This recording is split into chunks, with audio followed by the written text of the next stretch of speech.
हे रान आपलं गव्हासाठी तयार केलं आहे मित्रांनो. पाळी घातली, नांगरणी केली, पाळी घातली आणि आता गहू आपल्याला लावायचा आहे आणि डिसेंबर महिन्यामध्ये गहू लावतात.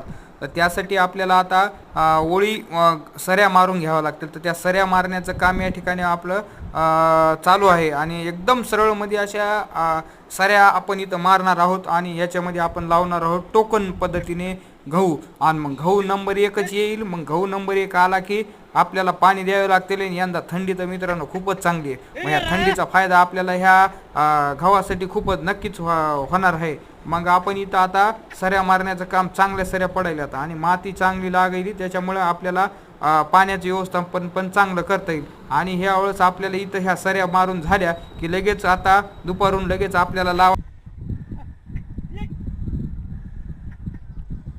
टोकन यंत्र लावायचं आहे आणि लगेच टोकन यंत्रानं आपल्याला इथं गहू लावायचं आहे. आणि गहू लावणं झालं की लगेच पाणी मागं सोडायचं आणि पाणी देऊन देऊन मस्तपैकी आपला गहू 4-8 दिवसामध्ये वापून निघेल. आणि वापून निघाला की पुन्हा मग आपलं गव्हाचं पीक हे मस्त येणार आहे. आणि सऱ्या एक नंबर झालेल्या आहेत.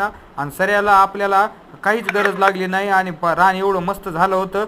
आणि सऱ्या मारून आता आपलं दुपारून आपल्याला ह्याच्यामध्ये गव्हाची लागवण आपल्याला टोकन पद्धतीने करायचे. मित्रांनो, टोकन पद्धतीने गहू जर लावला ना लयच भारी येते बघा. आणि गव्हाचं पीक कसं हे खूप मस्त पीक आहे मित्रांनो. आणि थोडक्यात सांगायचं म्हणजे गव्हाचं पीक म्हणजे आपल्या चपातीचं झाड म्हणजे गव्हाचं पीक. आणि यंदा गव्हाला मस्त थंडी असल्यामुळं गहू खूप चांगला येणार आहे मित्रांनो. आणि आपण बघू या ठिकाणी आता सऱ्या मारून झालेल्या आहेत. आणि सऱ्या मारून झाल्याच्या नंतर लगेच आपण थोडे बैलाला विश्रांती देणार आहोत आणि लगेच टोकन पद्धतीनं आपण याच्यात गहू लावून घेणार आहोत. आणि गहू हे आधीच 102 आपल्या बियाणं लावायचे आणि त्याला पाणी सोडायचं.